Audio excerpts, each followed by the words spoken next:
Hello teachers. Myself Sankadeep De.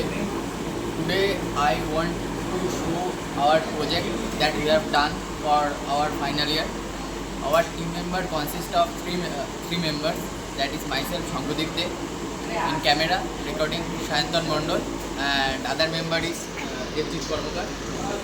So our project is basically instrument monitoring system where we are using a 12 volt DC motor, and what we want to do, what we want to execute is to measure different parameter of the motor and show it in the LCD display, and also in a dashboard that we have already made on our laptop, on our computer. So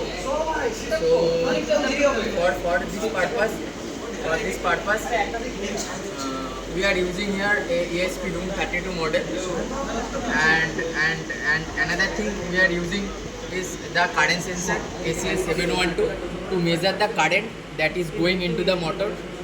And other thing that we are measuring is that RPM. To measure the RPM, we are using a infrared ray sensor, an IR sensor, and also we are measuring the temperature of the motor. So we are using a temperature sensor DS18B20.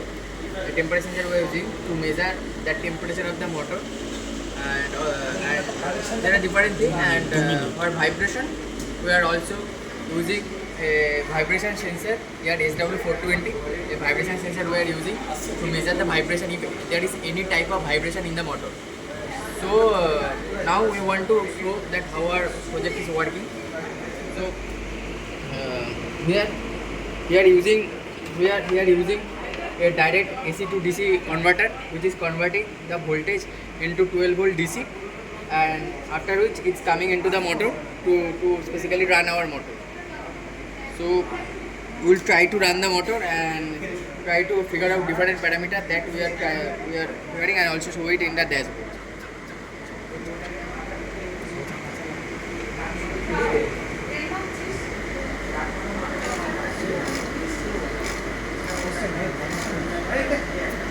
So here the motor is rotating. We have some problem here going on, and here you can check also there is a system to detect the vibration. If any kind of vibration is happening in the motor, you can see we can detect the vibration in the motor, and the current which is going on in the motor, you can also that is picking up by this ACS 712 current sensor.